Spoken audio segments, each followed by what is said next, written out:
Saya akan membacakan Ayub pasal 42.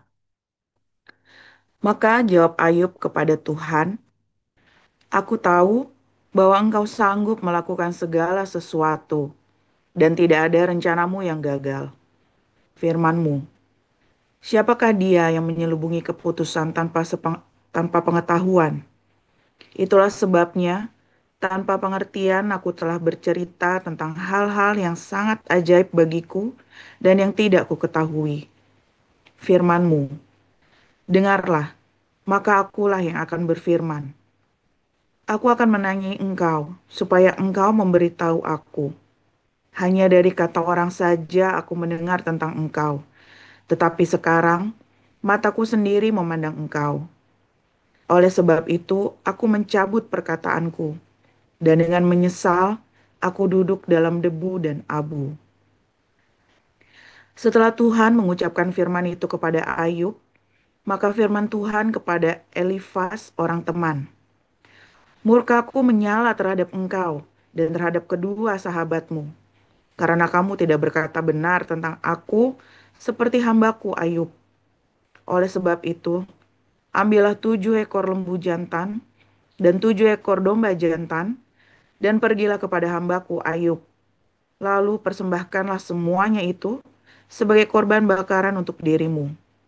Dan baiklah hambaku Ayub meminta doa untuk kamu, karena hanya permintaannya lah yang akan kuterima, supaya aku tidak melakukan aniaya terhadap kamu, sebab kamu tidak berkata benar tentang aku seperti hambaku Ayub. Maka pergilah Elifas orang teman, Bildad orang Suah, dan Zofar orang Naamah. Lalu mereka melakukan seperti apa yang difirmankan Tuhan kepada mereka, dan Tuhan menerima permintaan Ayub.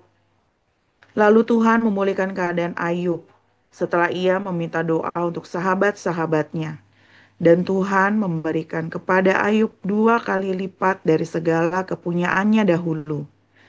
Kemudian datanglah kepadanya semua saudaranya laki-laki dan perempuan, dan semua kenalannya yang lama, dan makan bersama-sama dengan dia di rumahnya.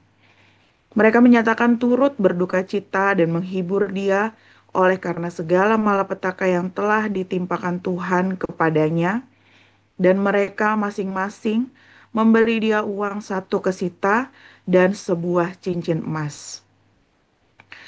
Tuhan memberkati Ayub dalam hidupnya, yang selanjutnya lebih daripada dalam hidupnya yang dahulu. Ia mendapat 14.000 ekor kambing domba dan 6.000 unta, 1.000 pasang lembu, dan 1.000 ekor keledai betina. Ia juga mendapat 7 orang anak laki-laki dan 3 orang anak perempuan.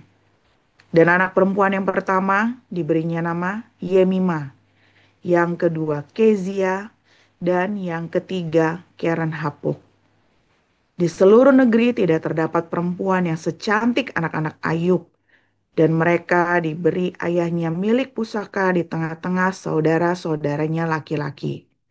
Sesudah itu, Ayub masih hidup 140 tahun lamanya. Ia melihat anak-anaknya dan cucu-cucunya sampai keturunan yang keempat.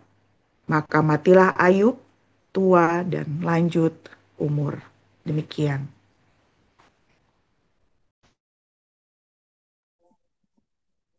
Kisah Para Rasul 9 ayat 1 sampai 43. Sementara itu berkobar-kobar hati Saulus untuk mengancam dan membunuh murid-murid Tuhan.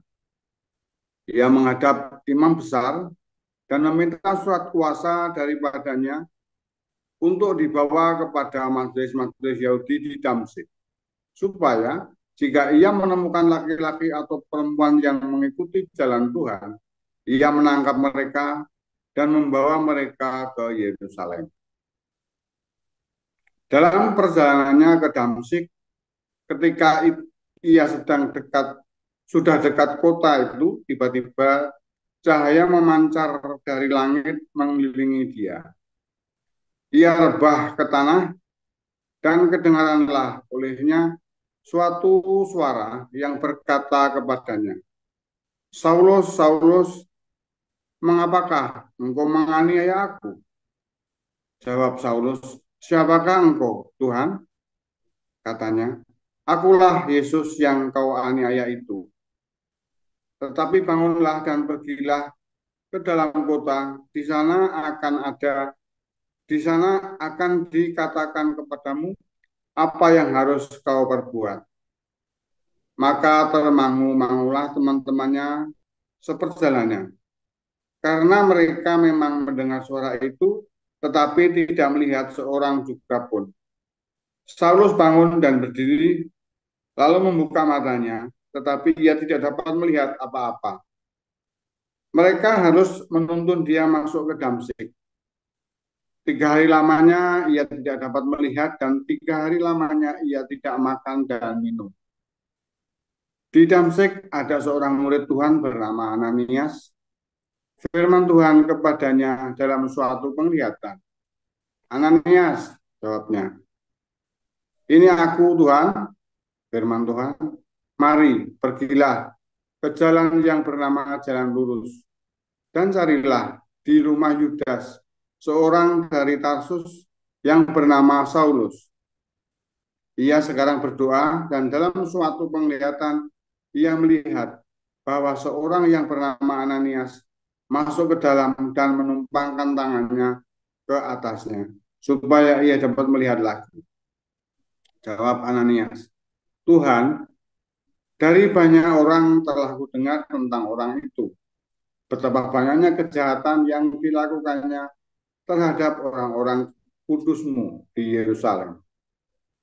Dan ia datang kemari dengan kuasa penuh dari imam-imam kepala untuk menangkap semua orang yang memanggil namamu. Tetapi firman Tuhan kepadanya, pergilah, sebab orang ini adalah alat pilihan bagiku untuk memberitakan namaku kepada bangsa-bangsa lain, serta raja-raja dan orang-orang Israel. Aku sendiri akan menunjukkan kepadanya betapa banyak penderitaan yang harus ia tanggung oleh karena namaku. Lalu pergilah Ananias ke situ dan masuk ke rumah itu.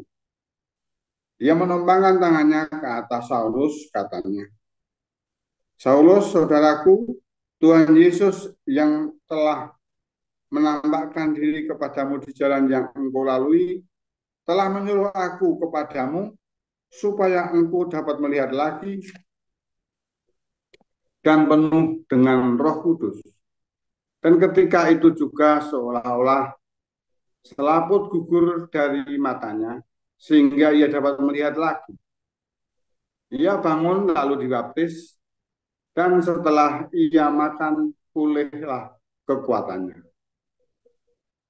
Saulus tinggal beberapa hari bersama-sama dengan murid-murid di Damsik. Ketika itu juga ia memberitakan Yesus di rumah-rumah ibadat dan mengatakan bahwa Yesus adalah anak Allah. Semua orang yang mendengar hal itu heran dan berkata, bukankah dia ini yang di Yerusalem mau membinasakan barang siapa yang memanggil nama Yesus ini? Dan bukankah ia datang ke sini dengan maksud untuk menangkap dan membawa mereka ke hadapan imam-imam kepala? Akan tetapi Saulus semakin besar pengaruhnya dan ia membingungkan orang-orang Yahudi yang tinggal di Damsik, karena ia membuktikan bahwa Yesus adalah Mesias. Beberapa hari kemudian orang Yahudi merundingkan suatu rencana untuk membunuh Saulus. Tetapi maksud jahat itu diketahui oleh Saulus. Siang malam orang-orang Yahudi mengawal semua pintu gerbang kota supaya dapat membunuh dia. Sungguh pun demikian, pada suatu malam murid-muridnya mengambilnya dan menurunkannya dari atas tembok kota dalam sebuah keranjang. Setibanya di Yerusalem, Saulus mencoba menggabungkan diri kepada murid-murid, tetapi semuanya takut kepadanya karena mereka tidak dapat percaya bahwa ia juga seorang murid. Tetapi Barnabas menerima dia dan membawanya kepada rasul-rasul dan menceritakan kepada mereka bagaimana Saulus melihat Tuhan di tengah jalan dan bahwa Tuhan berbicara dengan dia dan bagaimana keberaniannya mengajar di Damsyik dalam nama Yesus. Dan Saulus tetap bersama-sama dengan mereka di Yerusalem dan dengan keberanian mengajar dalam nama Yesus. Ia juga berbicara dan bersoal jawab dengan orang-orang Yahudi yang berbahasa Yunani, tetapi mereka itu berusaha membunuh dia. Akan tetapi setelah hal itu diketahui oleh saudara-saudara anggota jemaat, mereka membawa dia ke Kaisaria dan dari situ membantu dia ke Tarsus. Selama beberapa waktu jemaat di seluruh Yudea, Galilea, dan Samaria berada dalam keadaan damai. Jemaat itu dibangun dan hidup dalam takut akan Tuhan. Jumlahnya makin bertambah besar oleh pertolongan dan penghiburan Roh Kudus. Pada waktu itu, Petrus berjalan keliling, mengadakan kunjungan kemana-mana. Dalam perjalanan itu, ia singgah juga kepada orang-orang kudus yang di Lida. Di situ didapatinya seorang bernama Eneas yang telah 8 tahun terbaring di tempat tidur karena lumpuh. Kata Petrus kepadanya, Eneas, Yesus Kristus menyembuhkan engkau. Bangunlah dan bereskanlah tempat tidurmu. Seketika itu juga bangunlah orang itu. Semua penduduk Lida dan Saron melihat dia, lalu mereka berbalik kepada Tuhan. Di Yope ada seorang murid perempuan bernama Tabita, dalam bahasa Yunani Dorcas. Perempuan itu banyak sekali perbuatan baik dan memberi sedekah. Tetapi pada waktu itu ia sakit, lalu meninggal. Dan setelah dimandikan, mayatnya dibaringkan di ruang atas, Lida dekat dengan Yope. Ketika murid-murid mendengar bahwa Petrus ada di Lida, mereka menyuruh 2 orang kepadanya dengan permintaan, segeralah datang ke tempat kami. Maka berkemaslah Petrus dan berangkat bersama-sama dengan mereka. Setelah sampai di sana, ia dibawa ke ruang atas, dan semua janda datang dari berdiri dekatnya, dan sambil menangis, mereka menunjukkan kepadanya semua baju dan pakaian yang dibuat Dorcas waktu itu masih hidup. Waktu ia masih hidup. Tetapi Petrus menyuruh mereka semua keluar, lalu ia berlutut dan berdoa. Kemudian ia berpaling ke mayat itu dan berkata, Tabita, bangkitlah. Lalu Tabita membuka matanya, dan ketika melihat Petrus, ia bangun lalu duduk. Petrus memegang tangannya dan membantu dia berdiri. Kemudian ia memanggil orang-orang kudus beserta janda-janda, lalu menunjukkan kepada mereka bahwa perempuan itu hidup. Peristiwa itu tersiar di seluruh Yope dan banyak orang menjadi percaya kepada Tuhan. Kemudian daripada itu, Petrus tinggal beberapa hari di Yope, di rumah seorang yang bernama Simon, seorang penyamak kulit. Demikian bacaan firman Tuhan. Terima kasih. Haleluya, haleluya, firman Tuhan selalu baru setiap hari. Jika kita menanti-nantikan Tuhan dengan hati yang penuh cinta, ya, hati yang penuh dengan pengharapan dan tidak takut, ya, tidak takut untuk berbuat baik. Jangan pernah ragu, jangan pernah ragu, jangan pernah Anda takut di padang gurun. Masalahnya Anda sering mendengarkan hoax, makanya goyah terus, hatimu goyang, ya kan? Kamu goyang karena kamu suka dengerin hoax di padang gurun. Di padang gurun itu Anda banyak mendengarkan hal-hal, kabar-kabar yang tidak baik. Katanya, ya kan? Kemarin Rekcul ya dibahas ya. begitu saya kasih judul itu, yang mau kasih hibah itu langsung yang nonton banyak. Ya, mau dihibahkan hartanya Niko sama Yongki. Ya, katanya begini, katanya begitu. Nah, mengapa saudara? Mengapa Anda lebih suka katanya? Ya kan? Kan Anda seperti Kain, nanti kan? Katanya, ya praduga-praduga. Kenapa Anda tidak bertanya sendiri, langsung kepada Habil? Mengapa kamu mantap hatimu? Ya kan? Tapi kamu katanya, lalu Anda muncul berbagai macam prediksi-prediksi. Lalu muncul berbagai macam, kecurigaan. Karena katanya. Kamu berpikir katanya, gitu ya. Contohnya, katanya Josi Paulus itu begitu. Katanya ini Paulus begini, katanya. Kenapa kamu tidak nanya langsung sama saya? Ya kan? Kenapa kamu nggak langsung nanya sama saya? Yang di Belanda juga sama katanya. Saya ini jadi digosipin nggak baik ya di Belanda ya. Katanya. Kalau saya tetap tenang. Mengapa? Saya melakukan apa yang firman Tuhan lakukan. Dan saya tahu mereka tidak melakukan apa yang Tuhan perintahkan. Simple. Mereka katanya, kalau saya tahu persis apa yang saya lakukan. Mereka melakukan katanya. Katanya Pak Pendeta harus begini. Katanya begini.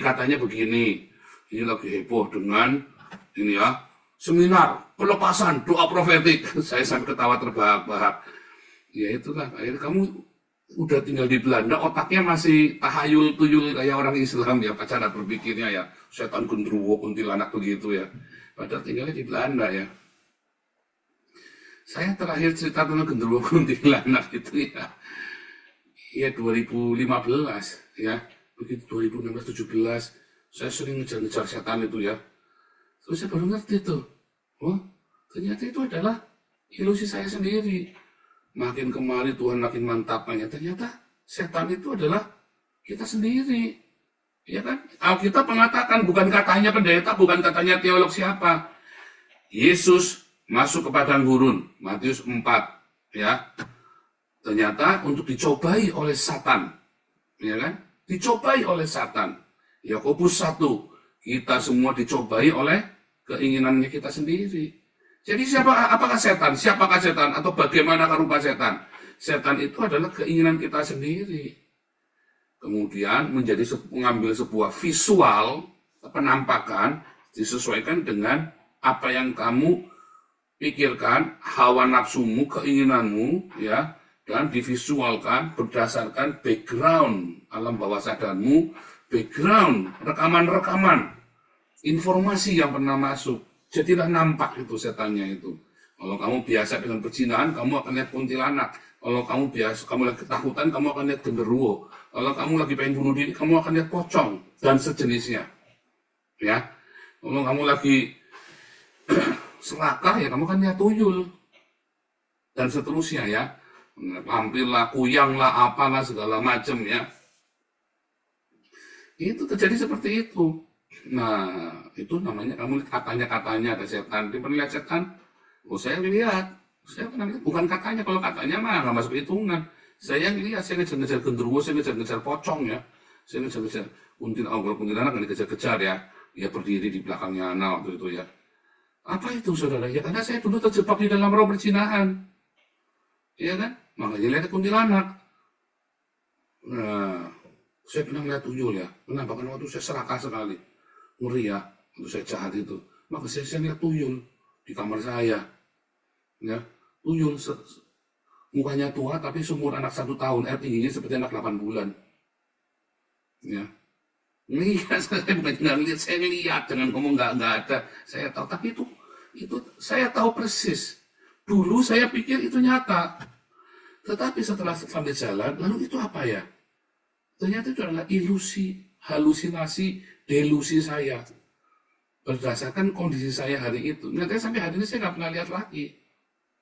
Lalu saya menurut apa? Itu apa ya? Saya lihat ya, saya satu-satu tak amatin kondisi saya. Kenapa waktu saya kecil nggak pernah lihat begitu? Saya lihatnya genderuwo. Kenapa waktu kecil saya ngimpinya selalu genderuwo? Ya kan? Karena saya terintimidasi dari kecil hidupnya saya di desa.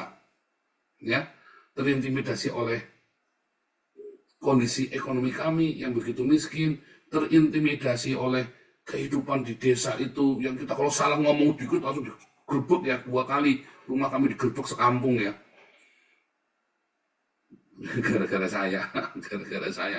Ya kadang-kadang berkelahi ya, sudah namanya anak kecil kan kelahi biasa. Makanya sejak itu saya takut berkelahi ya.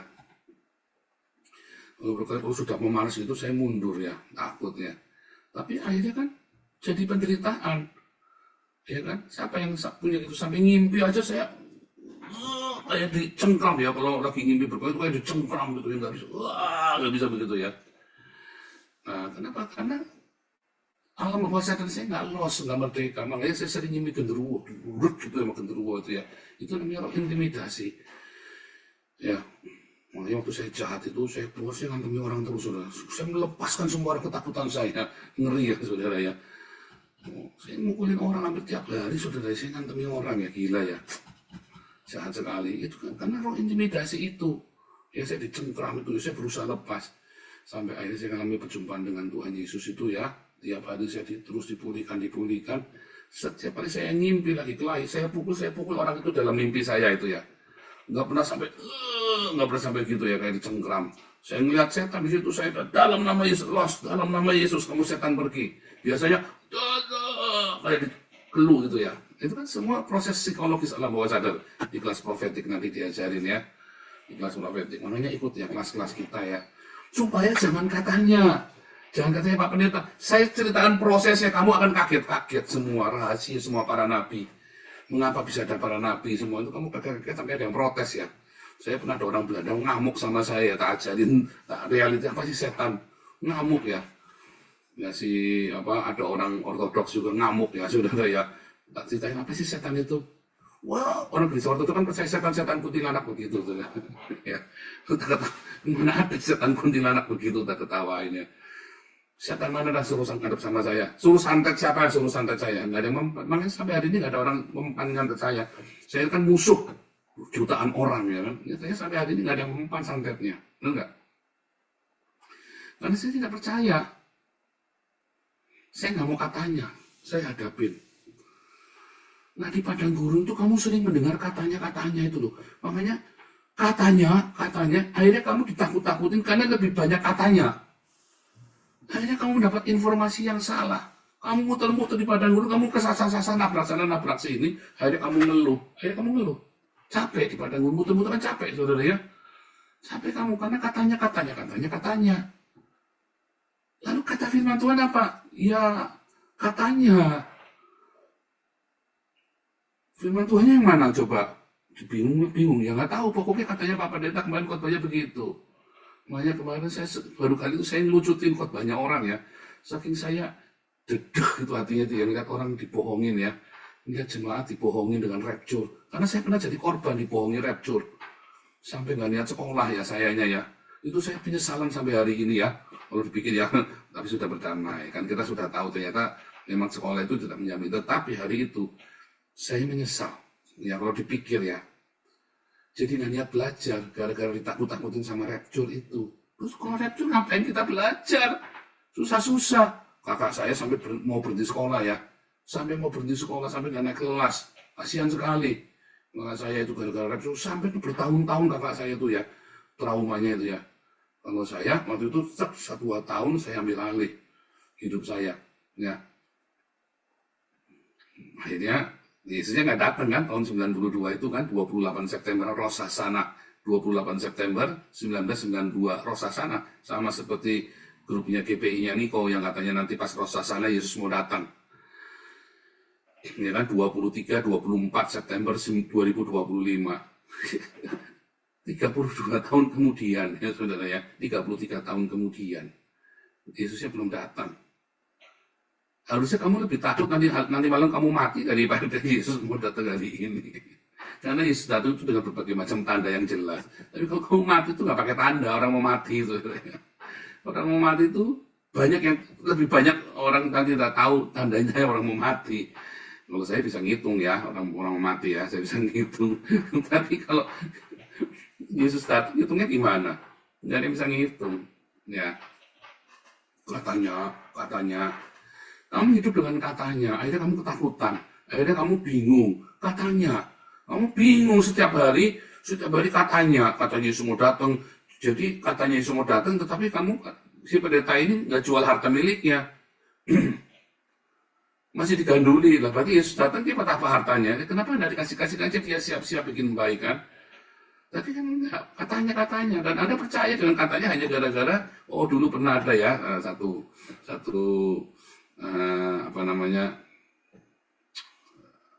anggota kita ya, member kita. Ini karena pengikutnya banyak Pak. Loh, kalau penontonnya banyak, followernya banyak, belum tentu benar loh saudara. Ya, orang Islam itu kan juga pengikutnya banyak, Muhammad itu, apa dia benar? Setan itu juga pengikutnya banyak, apa benar? Jadi jangan pengikutnya banyak berarti benar, enggak. Yesus pengikutnya cuma 12. Iya kan? Berarti Yesus salah begitu. Kalau kamu ngitung jumlah pengikut, kalau jumlah pengikutnya banyak berarti benar. Aduh, kamu sesat sekali tuh, sesat sekali, salah banget, sesat banget. Ya kan? Karena kan Yesus bilang, sungguh sempitlah jalannya dan sedikit orang yang melaluinya. Ya kan? Jadi kalau pengikutnya banyak banget, ya, banyak banget, bisa jadi itu salah, saudara. Loh, kalau kita pengikut kita nggak banyak-banyak amat.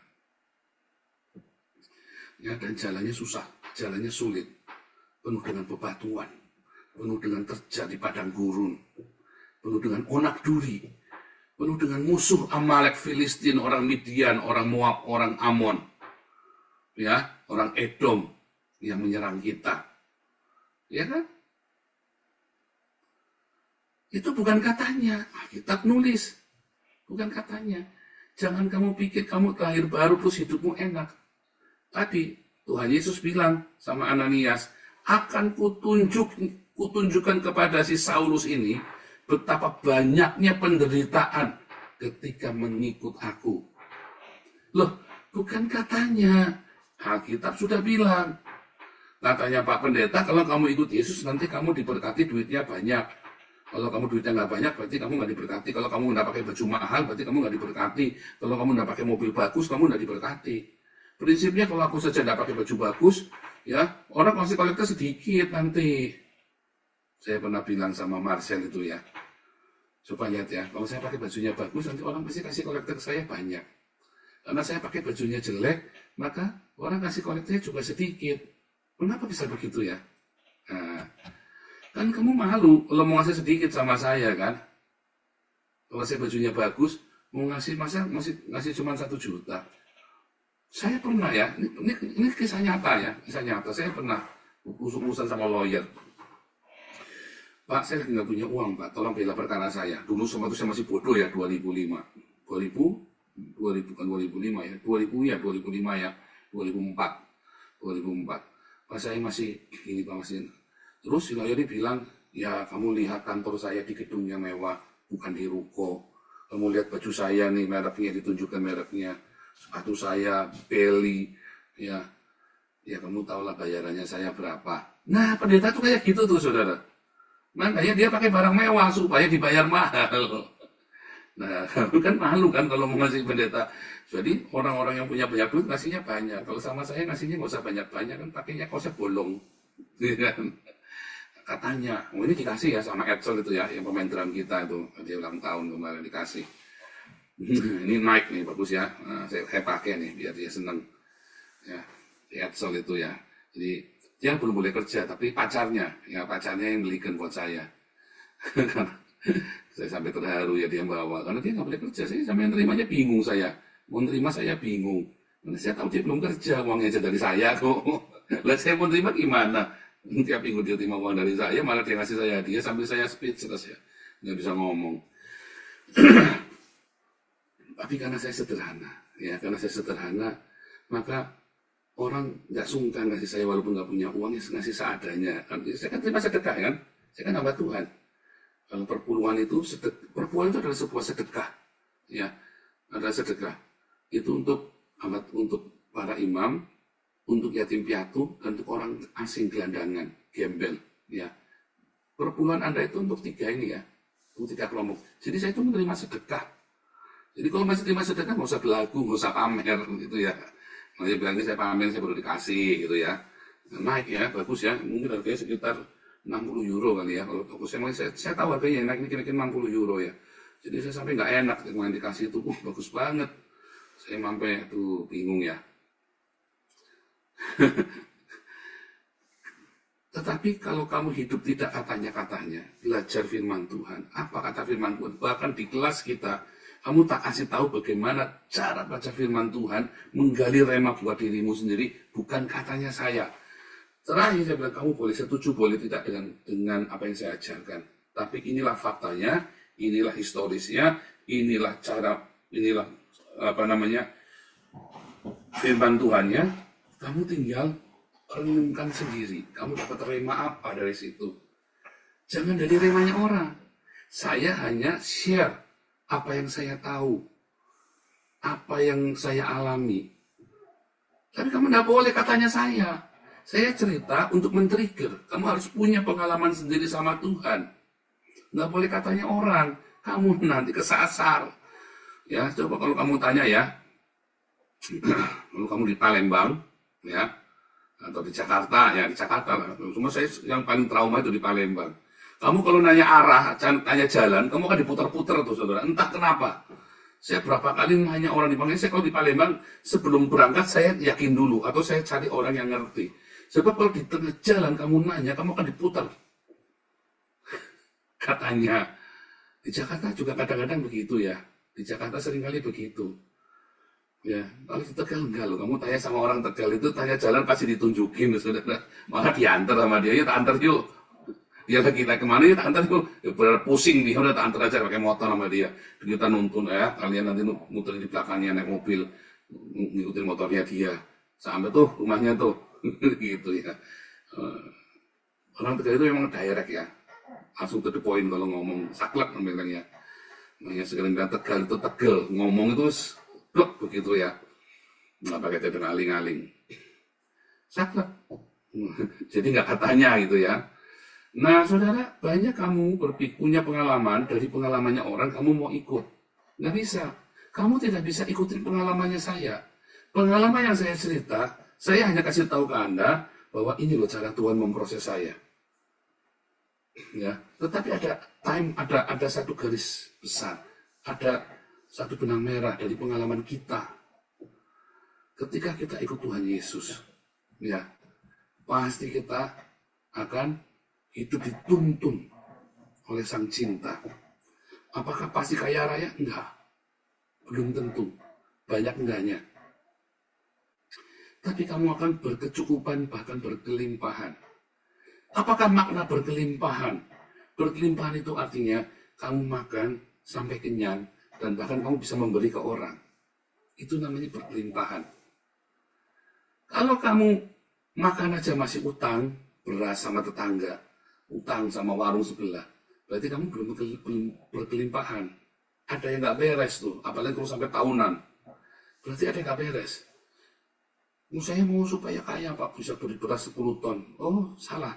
Kalau kamu bisa sampai berkelimpahan, tapi kamu lupa berbagi, justru kekayaanmu akan menyeret kamu ke neraka.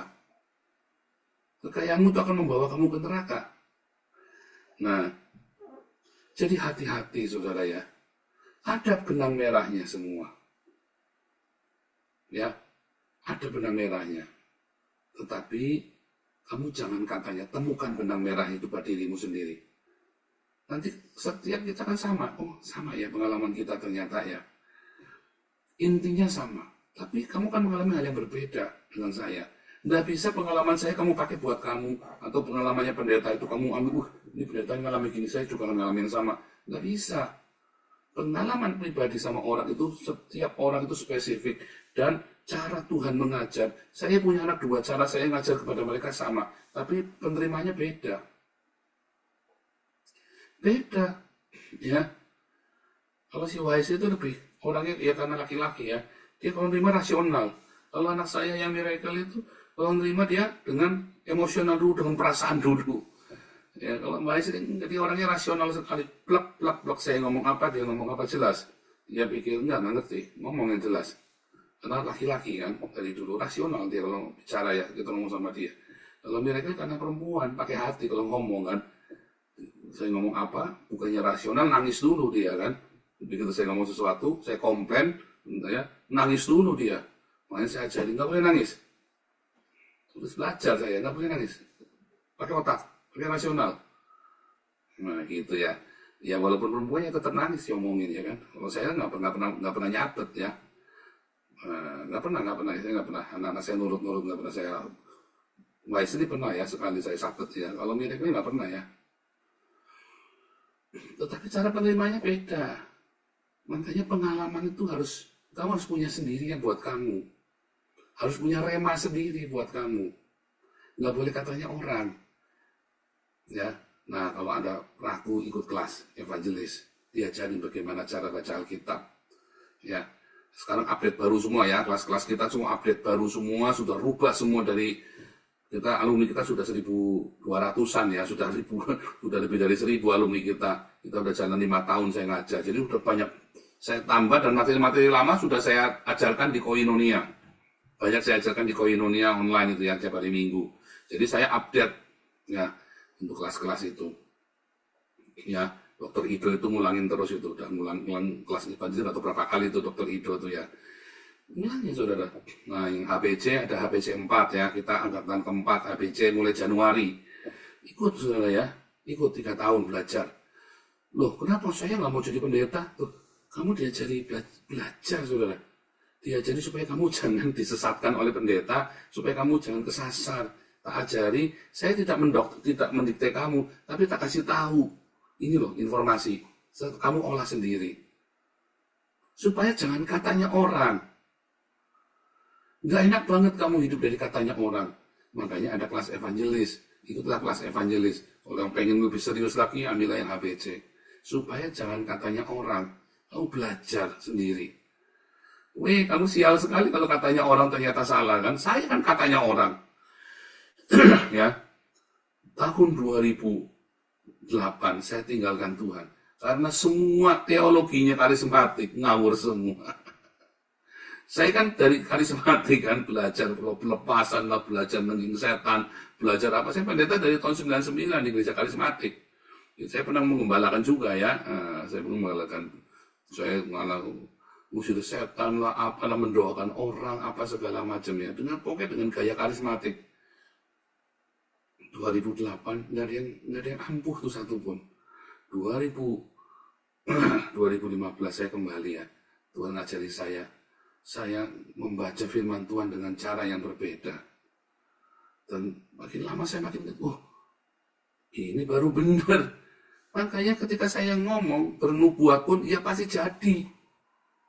Iya kan? Ketika saya nggak pakai basa-basi, kita tuntun, kita punya pencerahan, enlightenment, kita punya awakening-nya kita punya movement-nya kita adalah diakonia. Jelas movement-nya kita adalah diakonia. Ya kan? Arahnya kemana? Ayatnya jelas. Kelimpahan pasti. Tapi kalau mau kaya raya, itu pilihan. Hanya orang-orang terpilih. Ya, yang kamu bisa berkelimpahan uang segitu banyak, itu hanya orang-orang pilihan. Yusuf saja tidak kaya raya, saudara. Ya kan? Yusuf saja tidak kaya raya, nggak bisa jabatannya diwariskan ke anaknya. Mengapa?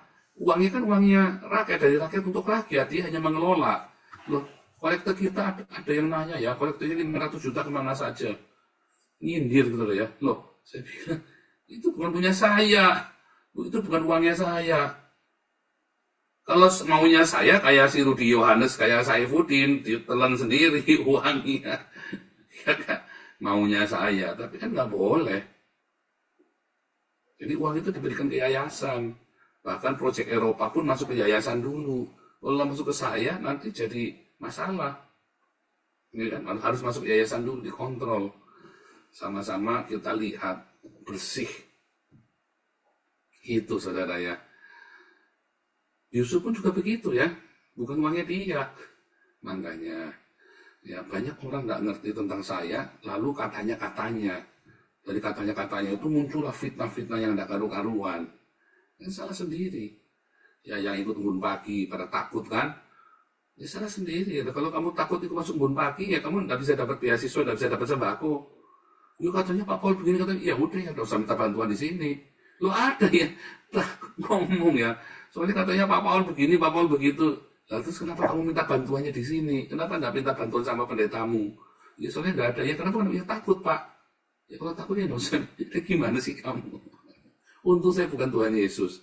Kalau Tuhan Yesus saya bilang kan, barang siapa malu mengakui aku, maka aku akan malu mengakuinya di hadapan Bapa. Lah kamu minta bantuannya di sini, walaupun uangnya bukan uangnya saya, itu kan dari masyarakat untuk masyarakat. Tapi kan memang nyarinya kan dari YouTube-nya saya. Kadang-kadang aneh ini ya. Dari somnya saya yang bayar. Ini som ini. Saya bayar som itu sebulan kurang lebih 1.600.000. 1 juta, 2 juta saya bayar som. Ya kan saya nggak minta ganti sama yayasan coba. Anda kumpulnya kan di somnya saya. Canda saudara ya. Canda tapi nyindir.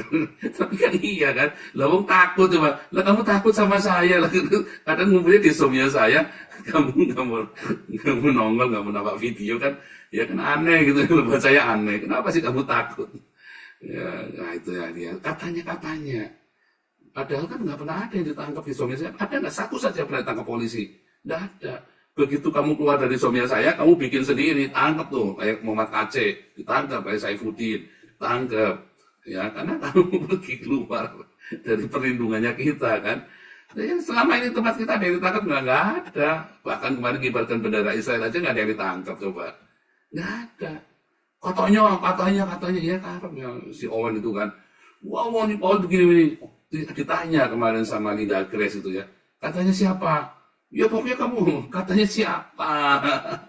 Katanya, kan bodoh kan kamu hidup dengan katanya. Kenapa kamu tidak nanya sendiri, ngecek sendiri, lihat sendiri? Kehidupan orang Kristen itu kalau kamu katanya, hoax itu ya dari katanya. Kamu tuh orang paling sial di dunia loh. Karena firman Tuhan itu dibuka. Nah kalau Muhammad, Islam itu katanya.